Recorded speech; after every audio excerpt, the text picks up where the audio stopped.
لیکن تجھے پتہ نہیں کہ یہ کسی ماں کا بیٹا ہے، پتہ نہیں کسی بیوی کا شوہر ہے۔ ایک ہمارے دوست ہیں، بزرگ ہیں، ان کا داماد فوت ہو گیا، نشہ کرتا تھا۔ تو میں تعزیت کرنے ان کے گھر پہنچا تو کھڑے ہو گئے ہاتھ باندھ کے، کہنے لگے حضرت صاحب باقی ساریاں گلاں چھڑ دیو، صرف نشے تے تقریر کریا کرو۔ وہ جب جیتا تھا تو تب بھی اس کے بچے یتیم ہی تھے، یتیم ہی تھے۔ میری بیٹی جب میرے گھر آتی تھی اور میں اپنے پوتوں کے اترے کپڑے اسے پہننے کو دیتا تھا تو میرا کلیجہ پھٹتا تھا، اور میری بیٹی اس کی زندگی میں بھی بیوہ کی زندگی گزار رہی تھی۔ وہ میری بہوؤں کے اترے ہوئے کپڑے پہنتی تھی، کوئی دعا کرو، کوئی جلسے کرو، یہ لت ختم ہو جائے۔ اور کہنے لگا اب میرے وہ چلا تو گیا ہے، دادا دادی اس کے پہلے کوئی نہیں، چچا ہے کوئی نہیں، جب تک تو میں زندہ ہوں ان نواسوں کو کوئی روٹی کا لقمہ، کوئی کپڑا مل جائے گا، لیکن سوچتا ہوں میں بوڑھا ہوں، مر گیا تو ان کو کوئی پوچھے گا بھی نہیں، کون ان کی خبر۔ اتنا ظلم اس قوم سے، اتنی زیادتی، اور آرام سے لکھ کر لوگ گزر گئے کہ یہ 70 لاکھ ہے، ان کا درد تو سمجھو، تکلیف تو سمجھو۔ 7 فٹ کا سونا جوان اور نشے کا عادی ہے تو کسی نالی میں پڑا ہوا ہے۔ اور میں نے کہا اس قوم کے ساتھ اس سے بڑا بھیانک مذاق کیا ہوگا۔ کوئی دانشور تھا بڑا ظالم، اس ظالم سے کوئی مشورہ لینے آیا، اس نے آ کے کہا تو بڑا ظالم ہے، بڑے کڑوے مشورے دیتا ہے، میرا ایک دشمن ہے، میں اس سے بدلہ لینا چاہتا ہوں، میرا دل کرتا ہے اس کا بچہ قتل کر دوں تاکہ وہ تڑپے۔ تو ظالم نے کہا اسے قتل نہ کر، وہ تو اس کا باپ 2-4 مہینے رو کے چپ کر جائے گا، پھر میں سخت سزا دینا چاہتا ہوں، مشورہ دے۔ تو اس نے کہا اس کے بچے کو نشے پہ لگا دے، جس کا بچہ نشہ کرے گا وہ باپ روز مرے گا، روز جیے گا، وہ ماں روز مرے جیے گی، نشے پہ لگا دے۔ اس قوم کے ساتھ سب سے بڑا ظلم یہ ہوا کہ ملت کا جوان نشے پہ لگ گیا، ڈرگز پہ لگ گیا، اتنے تباہ حالات ہوئے کہ جوان چڑھتی جوانیاں، اماں نے کتاب دے کے بھیجا تھا، اور کالج سے واپس آئے تو نشے کے ٹیکے ہاتھوں میں پکڑے ہوئے، ٹیکے۔ اور آپ کے اس ملک کے اسلام آباد میں ایک دن میڈیا نے وہ خبر بھی وائرل کی اور وہ چیز بھی دکھائی لوگوں کو، 3 مہینے کا بچہ لے کے نشئی سڑک پہ آ گیا، اس نے کہا میرا نشہ ختم ہو گیا، میرا بچہ خرید لو، 2 پڑیاں دے دو۔ تو وہاں بیبیاں جو سن رہی تھیں وہ بھی چیخے مار کے رو رہی تھیں۔ یہ ظلم کیا اس قوم کے ساتھ، اور کرپشن کی لعنت نے اجازت دی سپلائی کرنے والوں کو کہ گلی گلی بیچے، گلی گلی۔ انہوں نے کچھ تھوڑا ظلم نہیں کیا ان حکمرانوں نے، اور ہماری اپوزیشن اس کو نہ صرف اتنا پتا ہے کہ یہ جائیں اور ہم آئیں، اس سے زیادہ کوئی غرض نہیں۔ بھائی کرپشن کے خلاف نکلے ہو تم، نشے کے خلاف کس دن نکلو گے؟ جوئے کے خلاف کس دن؟ قوم تو مر رہی ہے نشے سے، اس کے خلاف میدان میں کب آؤ گے؟ صرف اتنا ہے کہ یہ جائیں اور ہماری باری آئے، اس سے زیادہ کچھ نہیں۔ جتنے مجرم وہ ہیں اتنے ہی تم بنتے جا رہے ہو، اس لیے کہ اصل بات پر نہ وہ آتے ہیں اور نہ اصل بات پر یہ آتے۔ بھائیو، میرے نبی پاک صلی اللہ تعالی علیہ وسلم، اور ایک اور تماشا ہے، یہ میرے پہ اللہ کا یہ احسان رہا، اس لیے نہیں کہ میں پرہیزگار آدمی ہوں، نیک ہوں، اس لیے نہیں، ویسے ہی اللہ بعض اوقات اسباب بناتا ہے، سبب بناتا ہے۔ مجھے نہ شراب کے رنگ کا پتہ ہے، نہ اس کی خوشبو کا پتہ ہے، نہ میں نے کبھی زندگی میں دیکھی ہے، یہ کرم ہے میرے حضرت صاحب کا، میں نے نہیں دیکھی، مجھے نہیں پتا کیسی ہوتی ہے، کچھ باتیں میں نے سنی ہیں۔ ایک محفل میں بیٹھا تھا مجلس میں، تو ایک شخص نے کہا کھانسی نہیں جاتی بچے کی، دوسرا اس کو مشورہ دے رہا ہے، کھانسی نہیں جاتی، بڑی دوائی دیسی بھی فلاں بھی بڑی کھائی، مشورہ دیا اس کو کہ تو اس طرح کر، اس کو نا شراب کے 2-4 چمچے پلاؤ، کہتے ہیں جی اس کو نا یہ پلاؤ تو صحیح ہو جائے گی۔ تو میں نے پلٹ کے اس کی طرف دیکھا، میں نے کہا کوئی عقل کر، کیا مشورہ کرنا؟ مولانا میرا تجربہ ہے۔ میں نے کہا تیرا تجربہ افضل ہے یا رسول اللہ کا فرمان زیادہ افضل ہے؟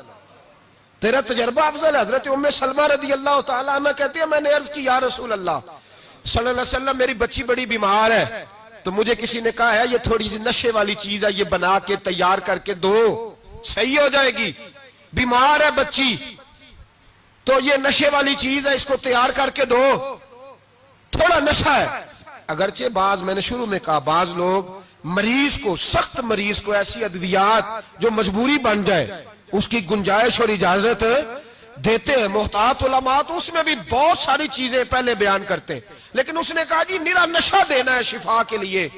تو حضرت ام سلمہ کہتی ہے میرے نبی پاک نے میری طرف دیکھا، میری طرف. تو میں نے کہا یا رسول اللہ آپ کیا فرمانا چاہ رہے ہیں؟ تو نبی پاک نے فرمایا ام سلمہ کبھی ناپاک چیز میں بھی شفا ہوئی ہے، کبھی ناپاک چیز میں بھی، کبھی شراب اور خمر میں بھی شفا ہو سکتی ہے. شفا رب کریم نے رکھی ہے پر شہد کے اندر رکھی ہوئی ہے، شفا اللہ نے رکھی ہے قرآن مجید میں رکھی ہوئی ہے.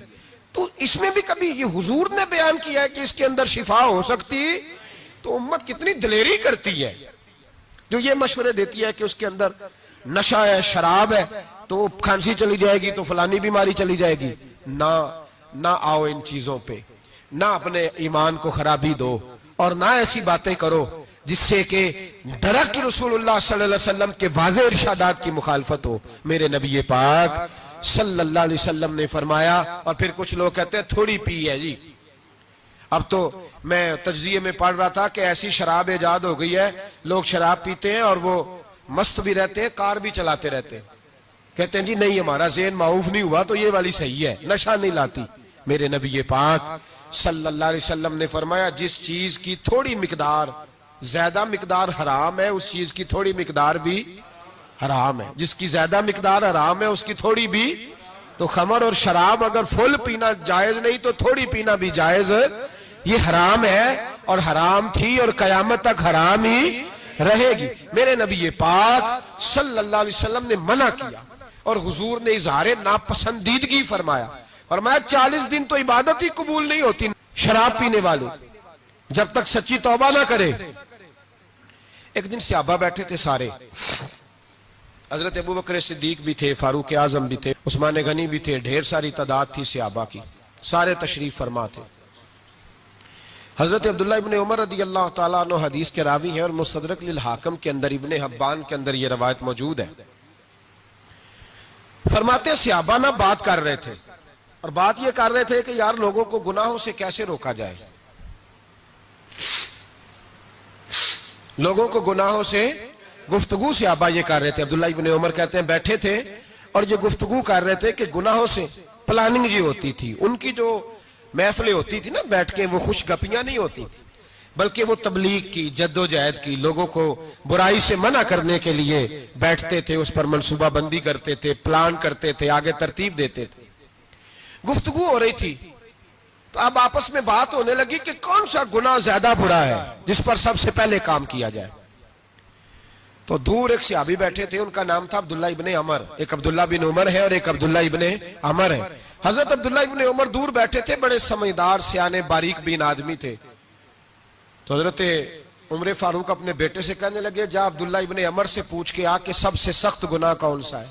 توجہ ہے میرے بھائیوں، ادھر دیکھیے گا میری جانب. پوچھ کے آ کہ سخت گناہ کون سا ہے.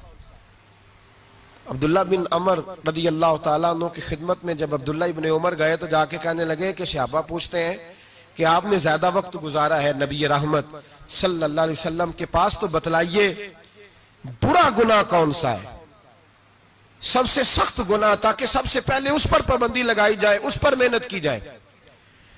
تو حضرت عبداللہ ابن عمر کہنے لگے صحابہ کو جا کے بتا دو کہ سب سے برا گناہ شراب پینا ہے، سب سے برا گناہ. اور یہ ام الخبائث ہے، برائیوں کی جڑ ہے، گناہوں کی ماں ہے، یہ بنیاد ہے. باقی گناہ اسی سے شروع ہوتے ہیں. کہتے ہیں میں نے آ کے بتایا تو حضرت ابو بکر صدیق رضی اللہ تعالیٰ عنہ سیدنا فاروق اعظم کہنے لگے خود جاتے ہیں، ان کے پاس خود جاتے ہیں، چونکہ ہم نے بات سننی ہے ہم خود جاتے ہیں اور ان سے جا کر کے سوال کرتے ہیں کہ اگر آپ کو اس تفصیل کا پتہ ہے نا تو اس کے پیچھے بھی کوئی تفصیل ہوگی جو میرے نبی پاک نے بیان کی ہوگی صلی اللہ تعالی علیہ وسلم. اس تفصیل کا بھی آپ کو پتہ ہوگا جو نبی پاک نے بیان کی ہوگی، اس بات کے پیچھے جو بیک گراؤنڈ ہے، جو پس منظر ہے. فرماتے ہیں کہ ہم اٹھے، عبداللہ ابن عمر کے پاس گئے، ان سے جا کے پوچھا کہ جناب آپ نے یہ تو فرمایا ہے شراب ام الخبائث ہے، تو اس کے پیچھے پس منظر کیا ہے؟ تو عبداللہ ابن عمر کہنے لگے یہ میں نے اپنے پاس سے نہیں کہا، یہ میں نے نبی پاک سے سنا ہوا ہے حضور سید عالم صلی اللہ علیہ وسلم بیٹھے تھے تو حضور نے فرمایا شراب یہ نشہ یہ برائیوں کی ماں ہے. اور پھر حضور نے ایک مثال بیان فرمائی. نبی رحمت علیہ السلام نے فرمایا بنی اسرائیل کا ایک واقعہ ہے. ایک خوبصورت جوان تھا تو ایک عورت کا دل آ گیا اس پر. یہ یاد رکھ لیں, ہم لڑکوں کو منع کرتے رہتے ہیں لیکن ہمیں گھر کی بچیوں پر بھی توجہ دینی ہوگی, ہمیں ان کے فون پر بھی نگرانی کرنی ہوگی, ہمیں وہاں بھی غور کرنا ہوگا. اس لیے کہ اگر کوئی بچی گنجائش نہ دے تو میرا خیال ہے کہ لڑکا جرت کرنے کی طاقت نہیں رکھتا. تو وہاں بھی ان کی اماں سے کہے کہ پابندی لگائے, بچی کسی کا موبائل لے کر کے کہیں اس کو استعمال تو نہیں کر رہی, اس پودے پر بھی توجہ دے, درخت بننے سے پہلے اس کی بھی نگرانی کریں, یہ بھی بڑا ضروری کام ہے. عورت کا دل آ گیا تو نبی پاک علیہ السلام فرماتے اس نے کوئی بہانہ لگایا, کسی کو کہا کہ اس نوجوان کو بلا کے لاؤ, اس کو کہو کہ ہم نے کوئی گواہی لینی ہے تجھ سے. وہ نوجوان آیا, ایک کمرے میں داخل ہوا تو اگلے کمرے میں لے گئے, وہاں داخل ہوا تو اس سے اگلے کمرے میں لے گئی, وہ داخل ہوا تو اسی طرح 7 مکفل کمروں میں لے گئی. میرے کریم رسول میرے محبوب پاک علیہ السلام فرماتے ہیں, صحابہ کو سمجھا رہے ہیں میٹھے لب و لہجے میں, فرماتے ہیں جب سب سے پچھلے کمرے میں لے گئی تو ایک لڑکا بندھا ہوا تھا وہاں رسیوں سے, شراب کا پیالہ پڑا ہوا تھا. اور بی بی کہنے لگی کوئی گواہی شواہی نہیں لینی, تجھے اس لیے بلایا ہے کہ تیرے اوپر دل آ گیا ہے, اب میرے ساتھ منہ کالا کر. تو وہ جوان کہنے لگا نہیں, میں نے اپنے نفس کو پاک رکھا ہوا ہے, میری نظر بھی پاک ہے, دل بھی پاک ہے, اور اس کی برکت یہ ہے کہ رب نے میری روح کو بھی پاک رکھا ہوا ہے, تو میں یہ حرکت نہیں کر سکتا. پاک لوگ پلید کاموں کی جانب توجہ نہیں کرتے, میں یہ حرکت نہیں کر سکتا. اقبال نے اپنے بیٹے کو دعا دی تھی, اس نے کہا تھا حیا باقی نہیں ہے زمانے کی آنکھ میں, خدا کرے کہ رہے تیری جوانی بے داغ, خدا کرے کہ رہے تیری جوانی بے داغ. کہا میرے ساتھ منہ کالا کر, اس نے کہا میں نہیں کرتا. کہنے لگی چل پھر اس کو قتل کر, اس کو میں نے باندھا ہوا. اس نے کہا میں قتل کیوں کروں, میری کیا دشمنی ہے. کہا پھر شراب پیو, کہا میں شراب بھی نہیں پیتا. تو کہنے لگی اب تو میں نے تجھے اپنے چنگل میں پھانس لیا ہے, اب تو یہاں سے بچ کے جا نہیں سکتا, اور اگر تو باہر جائے گا تو میں شور کروں گی, لوگ جمع کروں گی, اس نے میری عزت آبرو پہ ہاتھ ڈالا ہے, تو بچ تو نہیں سکتا, ایک کام تو کرنا پڑے گا. محبوب فرماتے ہیں اس نوجوان نے سوچا کہ زنا بھی بہت بڑا جرم ہے, قتل بھی بہت بڑا گناہ ہے, چلو اب مجبوری ہے تو شراب پی لیتا ہوں. لیکن وہ سمجھا نہ کہ شراب تو بنیاد ہے. اس نے ایک پیالہ جو پیا, کہنے لگا ایک اور دے دو, دوسرا پیا تو کہنے لگا ایک اور دے دو. اب 3 پیالے 3 بوتلیں شراب جو پی چکا تو خماری چڑھ گئی. اب اس عورت کے قریب جانے لگا کہ میں تیرے ساتھ زنا کروں گا. اس نے کہا جب تک میں قریب نہیں آنے دوں گی جب تک تو اسے قتل نہ کرے. اس نے اسے قتل بھی کیا, زنا بھی کیا. تو محبوب فرمانے لگے یہ قتل اور زنا جو ہوا ہے تو یہ شراب کی وجہ سے ہوا ہے. گویا شراب وہ جرم ہے جو قتل بھی کرائے گی, جو زنا بھی کرائے گی. اور اگر آپ نشئی کو دیکھیں, اگر آپ شرابی کو دیکھیں تو کیا وہ ڈکیتیاں نہیں کرتا پھرتا, وہ چوریاں نہیں کرتا, وہ اپنی ہی ماں کا زیور نہیں بیچ آتا, وہ اپنی ہی بہن کا پڑا ہوا جہیز نہیں بیچ آتا, وہ اپنے ہی گھر میں ڈاکے نہیں ڈالتا, وہ اللہ کے گھر مسجد میں آ کر کے چوری نہیں کرتا. وہ صرف اس لیے کرتا ہے کہ یہ نشہ, یہ شراب, یہ ماں ہے گناہوں کی, یہ جڑ ہے. ملت کے لوگوں یاد رکھو, اس امت اس پاکستان کے ساتھ جہاں بہت سارے ظلم ہوئے, وہاں بڑا ظلم یہ ہے کہ بہت بڑا طبقہ جوانوں کا نشے کا عادی ہے. وہ نشہ انہیں عشق مجازی اور عورتوں کے عشق کی جانب لا رہا ہے. وہ نشہ چوریاں کرا رہا ہے, قتل کرا رہا ہے, ڈکیتیاں کرا رہا ہے. بہت بڑے ظالموں نے بہت بڑے ہاؤس بنائے ہوئے ہیں جن کے اندر شراب فراہم کی جاتی ہے, نشہ دیا جاتا ہے. میں نے تو ایسے ایسے لفظ سنے کہ الیکشن کے دنوں میں ووٹ لینے کی خاطر سیاستدان انہیں نشہ فراہم کرتے ہیں, انہیں باندھ کے رکھتے ہیں, روز تمہیں پڑیا ملے گی, ووٹ ہمیں ڈالنا. اتنا ظلم, اتنی زیادتی, اتنا جبر, ایک انسان کے ساتھ کھیلنا. لوٹ آؤ, پکڑو ان کا دامن, اپنے گھروں کو بچاؤ, اپنے دوستوں کو بچاؤ. جاگو جاگو امت کے لوگوں جاگو. میرے نبی پاک صلی اللہ علیہ وسلم کے کلمہ گو لوگوں کو بچاؤ. ان پر اگر سختی کرنی پڑتی ہے تو کرو, پیار کرنا پڑتا ہے تو کرو, محنت کرو, جدوجہد کرو.